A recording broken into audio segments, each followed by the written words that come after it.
É que a nossa plateia desse uma salva de palmas pra Nath Arcuri. Ô, gente. Muito obrigada. Aqui, viu, Nath? Não, e as pessoas não têm ideia de há quanto tempo a gente se conhece. Porque eu nem lembrava que a gente já se conhece de outra vida. De um passado muito, muito, muito distante. É lá da época de Cotia da Granja, né? Eu conheço o Caio desde que ele pesava 40 quilos. Ah, vai, Nath, não conta esse lado meu, vai. Uns 20 anos. Faz uns 20 anos, sim. É. Ou mais. Na academia. É, porque eu tinha, sei lá, uns 17, então faz mais de 20 anos. É, né? É. Olha Tá só, passando- que bom, né? Tá passando o tempo. Mas pô. não é muito bom a gente olhar pra Maravilhoso. trás e falar, caramba, quanta coisa a gente criou, como a gente cresceu e que orgulho que a gente pode ter da nossa trajetória, da nossa jornada, não é? legal, Olhar muito pra legal. trás e falar, pô, é legal estar aqui poder contar essa história. É legal, né? Quando a gente tá começando uma jornada nova, né? É. As pessoas estão começando. E como eu falei pra você, Nath, que o nosso podcast é pautado em cima do como. E, obviamente, quando vem você, o pessoal já é louco pra falar, pô, de dinheiro, de finanças e trouxe. E eu vou dar uma mudada no como de hoje, Legal. tá? Eu quero sim falar muito de dinheiro, que eu gosto muito do jeito que você pensa em relação à finança, sabe? Você tem um jeito descomplicado, você tem um jeito simples. Eu gosto dessa linguagem fácil, tá? Eu acho que o tolo pega algo simples e dificulta, e o sábio pega algo complexo e facilita. Então você tem esse lance de trazer uma... Mas ao mesmo tempo que eu quero falar de dinheiro nesse programa, né? Eu tenho uma função meio investigativa aqui, né? Como é que essa mulher pensa em Legal. relação... Eu também quero falar da associação da gente crescer financeiramente, a gente prosperar com grana, mas também a gente convergir isso no mesmo objetivo de realização pessoal. Sentir, pô, cara, tô com grana, mas tô feliz. Porque eu acho que a pior coisa é alguém vencer e se sentir triste. Porque aí você pensa, venci, então deve estar feliz. Total. Não, tô triste. Pra você assegurar um caminho da pessoa vencer, mas se sentir realizado. Eu acho que aí primeiro a gente tem que pensar o que é vencer. Aí, ó, Fabio, ó, começou valendo, hein? Não é? Você viu, Valendo. plateia? Tá valendo, né? Ó, esse é o clima. Esse vai ser o clima. Eu gosto dessa. É bom a gente provocar isso nas pessoas, né? Porque existe. Contaram uma mentira pra gente, né?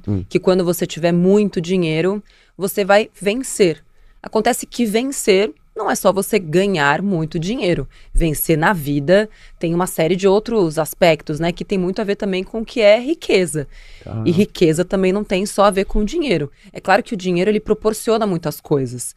E proporciona muitos momentos. E proporciona que a gente potencialize alguns dos nossos valores. Então, antes da gente falar de vitória, primeiro a gente precisa entender o que é importante pra gente. E o que de bom na nossa vida o dinheiro vai ou permitir ou potencializar. Porque, de fato, o dinheiro traz dignidade, o dinheiro traz conforto, o dinheiro traz segurança ou insegurança, dependendo do caso. Dinheiro traz liberdade, muita liberdade. A gente vai falar, né, sobre relacionamentos abusivos, quanta liberdade o dinheiro pode trazer para mulheres em situação de violência doméstica. Saúde, dinheiro proporciona saúde. Então, mas antes você tem que pensar o que é felicidade, o que é prosperidade para mim. Então, por isso que não adianta ganhar dinheiro para você se considerar uma vitoriosa ou um vitorioso, porque às vezes o dinheiro, ele só escancara, às vezes, um rombo que você tem dentro de você e não é no seu saldo bancário. No seu caso, você começou a fazer esses questionamentos antes de começar a ganhar dinheiro, ou à medida que você foi vencendo, você já foi se questionando, ou você se questionou mais lá na frente? Como que foi essa reflexão, assim, pra você? Como Você foi? sabe que eu sou jornalista, né? Sim. E desde sempre, acho que desde criança, acho que era uma criança bem irritante. Aquelas que pergunta tudo, que questiona tudo, que quer saber o porquê de tudo. Mas por que que é assim? Quem disse que é assim? Mas tá escrito aonde? Quem foi que escreveu? Em que data? Quem foi que viu a pessoa escrevendo isso? Que regra é essa? Sabe? Sempre foi muito assim, né? Sempre, sempre. Principalmente de questionar o status quo. Para mim, tudo que está posto precisa ser debatido e revisto. Não é porque tá lá que eu vou aceitar. Boa. Tipo, eu sou muito chata nesse sentido. Sim. Ou, sei lá, obstinada. Talvez esse seja a minha maior missão, assim, sabe? É questionar o que está posto. É tentar olhar o mundo de um jeito diferente, que foi o que eu trouxe pro mundo do dinheiro, né? Mas quem disse que pobre não investe? Quem disse que casa própria é o melhor investimento? Quem foi que falou que é assim? Em que contexto? Em que país? Em que situação financeira? Mas respondendo a sua pergunta, Eu acho que eu sempre me questionei muito, desde pequena mesmo, né? Eu comecei a juntar dinheiro porque via a situação em casa. Então, o primeiro questionamento que eu fiz foi sobre a condição que eu via na minha própria casa.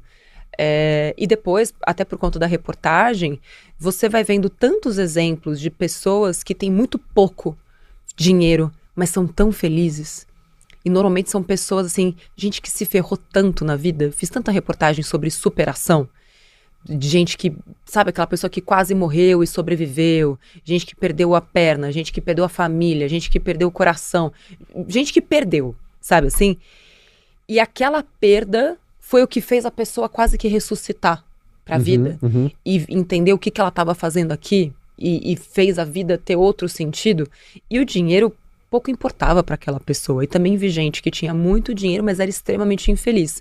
Então, acho que enxergar essa realidade também com um olho e senso crítico também me fez entender melhor quais eram as minhas premissas, assim, sabe? O que era importante para mim. Então, e logo que acho que depois que você também chega num lugar onde você almeja financeiramente, porque eu queria muito chegar nesse lugar financeiramente para poder ter segurança, para poder ter liberdade das minhas escolhas. Você tinha um número assim? Eu tinha. Eu tinha e falava abertamente no canal e tal, meu número era 5 milhões de reais. Eu falava, não, quando eu chegar em 5 milhões de reais investidos, eu falava, eu vou, o que eu falava? Eu vou fazer bunda lelê em algum lugar, eu falava umas coisas assim. Vou pra Bahamas, tipo, inventava, assim, sabe? Até que um dia o número chega, muito mais rápido do que você imagina. Você lembra desse dia? Eu me lembro, tem até vídeo, de quando eu cheguei no meu primeiro milhão. Só que a meta era 5, né? Só que aquele primeiro milhão fez muita diferença, assim. Porque você sabe, né? Depois do primeiro milhão, o quinto vem depressa. Sim, o primeiro é muito difícil. Não, os primeiros 100 mil, assim, aquela coisa, né? Tipo, chegar no primeiro milhão é um marco, assim, que você fala, meu Deus, isso é possível. E até porque a gente mora no Brasil, um país de taxas muito elevadas, é muito fácil investir no Brasil, gente. Eu acho que eu não faço... O que eu faço não é tão difícil, assim, de ensinar as pessoas, sabe? É que a gente não tem isso na escola. Então, chegou um dia lá do quinto milhão, e aí você fala, nossa, mas agora eu vou parar de trabalhar. E é aí que você começa a se questionar, mas eu achava que quando eu chegasse, eu ia parar. E aí, na verdade, eu comecei a trabalhar mais ainda. Então, houve um período ali, tipo, que não era pelo dinheiro, era porque dava muito tesão mesmo trabalhar e fazer as coisas e ver a mudança na vida das pessoas e a empresa crescendo e tal. Até que eu parei pra me questionar. Por que mesmo eu tô fazendo tudo isso, sabe? Você acredita que existe uma supervalorização do sentimento que a gente vai ter na vitória? Por exemplo, você achava que você ia ser mais feliz no dia dos 5 milhões, e quando chegou você falou assim, Você acha que tem um pouco isso, as pessoas, e por isso que o como de hoje talvez seja interessante, porque muitas pessoas depositam alegria quando eu tiver, quando eu chegar, quando eu, então meio que, cara, ele sempre tá num dia que não existe. E no seu caso, se fosse medir o pico de alegria, foi condizente ao que você esperava? Foi menos? Foi mais? Como que foi pra você? Eu não sei se, no meu caso, foi uma superestimação dessa alegria de quando eu chegasse, assim. Na verdade, eu acho que pra mim foi mais o que eu achei que eu ia abrir mão quando finalmente eu chegasse. Entendi. Então, eu achava que eu ia trabalhar menos, que eu ia descansar mais, que a minha vida ia ser muito mais simples.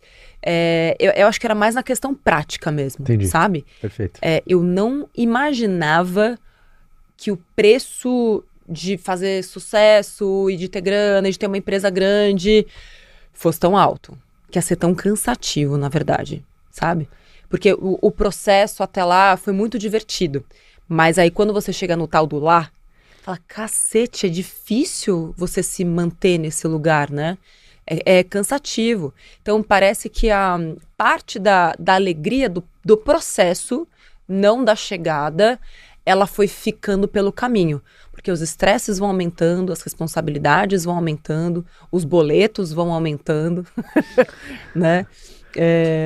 E aí eu comecei a repensar uma série de coisas, principalmente sobre a questão da liberdade. Falei, poxa, porque eu me vi chegando lá naquele lugar, falei, gente, mas eu tô mais cansada, eu era mais feliz quando era tudo menor e quando eu tinha menos dinheiro, e por que que eu tô mantendo